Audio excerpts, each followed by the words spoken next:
meyvədir. Alça da Limonun meyvədir. kırdanırdır da. Hə. Alça da meyvədir də. Hə, alça başqa, alçanı məsəl üçün qızartmalarda işlətmək olur, heyvan da işlətmək olur. Amma onu işlətmək biraz olmur da. Biz onu nəyə işlədir? Ən çox dekor kimi gedirdi. Belə deyil, davleniyyə zadə xeyir var. Salatlarda işlədə bilərsin. İstədiyiniz salatın üstünə Yağından dolayı çəkməm. Çox yığır qalır. Yağından yiyir. Ha. Nə qədər yiyir? Uşaqlar, baxın, balığın içinə limonu qoyuruq birinci. Ondan əlavə ədviyyatlarımız var burada bizim. Dəfnə yarpağıdır,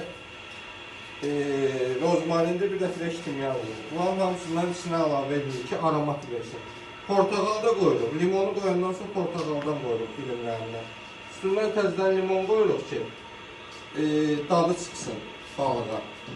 Həm aromatı çıxsın, həm dadı çıxsın.